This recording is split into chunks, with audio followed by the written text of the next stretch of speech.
5 minutes avec la Rhapsodie de réalité, une émission pour vous, une émission conçue pour vous, une émission taillée sur mesure, une émission qui vous ressemble, une émission qui vous permet de connaître votre destinée avec le Christ.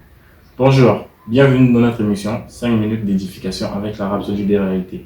Aujourd'hui, 29 février 2020, Pasteur nous édifie sur le thème de savourer la parole. Notre verset d'ouverture est tiré de 2 Pierre, chapitre 3, verset 18. Je cite: « Mais croissez dans la grâce et dans la connaissance de notre Seigneur et Sauveur Jésus-Christ.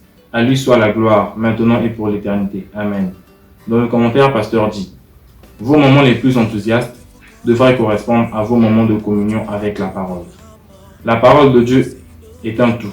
C'est ce dont vous avez besoin pour être tout ce que Dieu vous a destiné à être dans la vie. Étant venu en Christ, vous devez avoir un fort désir de grandir dans votre esprit. Et la croissance spirituelle se fait par la parole. Tout comme un nouveau-né est nourri avec des aliments naturels pour améliorer sa croissance et son bien-être, Dieu s'attend également à ce que vous vous nourrissiez de la parole. La Bible dit: « Puisque vous avez été régénérés, non par une semence corruptible, mais par une semence incorruptible, par la parole vivante et permanente de Dieu. » 1 Pierre, chapitre 1, verset 23. Nous sommes nés de la parole. 1 Pierre, chapitre 2, verset 2 dit: « Désirez comme des enfants nouveau-nés le lait spirituel et pur, afin que, par lui, vous croissiez pour le salut. » Rien d'autre ne fera grandir spirituellement, seule la parole. La parole de Dieu vous édifiera dans tous les domaines de votre vie, vous rendant sains et équilibrés. Savourez la parole de Dieu, faites-en vos délices. Le psalmiste dit: « Je me réjouis de ta parole, comme celui qui trouve un grand butin. » Psaume, chapitre 119, verset 162. Chérissez la parole de Dieu, connaissez-la pour vous-même. C'est le moyen de multiplier la grâce et la paix dans votre esprit. Que la grâce et la paix vous soient multipliées par la connaissance de Dieu et de Jésus notre Seigneur. 2 Pierre, chapitre 1, verset 2. Lorsque vous méditez consciemment sur les Écritures, vous êtes programmé pour n'avoir que les pensées de Dieu. Et vous n'êtes influencé que par son caractère, ses idées et ses opinions. Alléluia.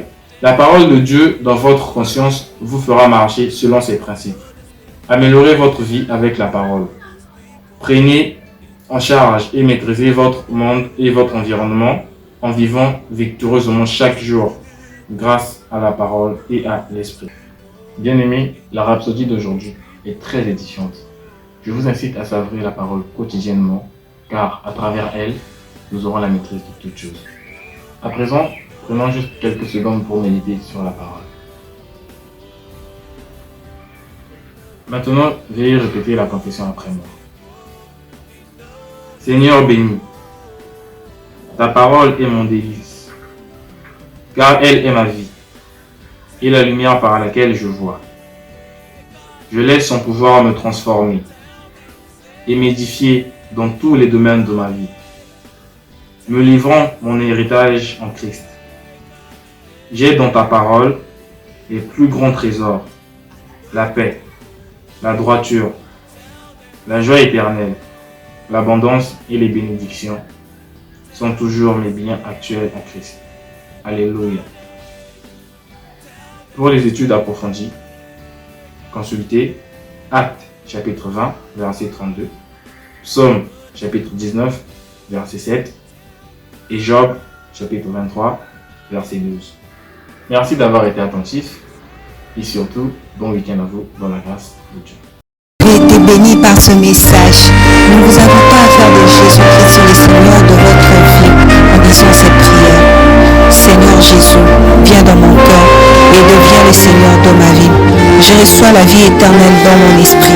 Et selon Romains 10:9, si tu confesses de ta bouche le Seigneur Jésus, et si tu crois dans ton cœur que Dieu l'a ressuscité de mort, tu seras sauvé.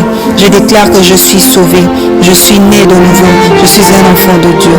Maintenant, j'écris ce qui demeure en moi. Félicitations, vous êtes maintenant un enfant de Dieu.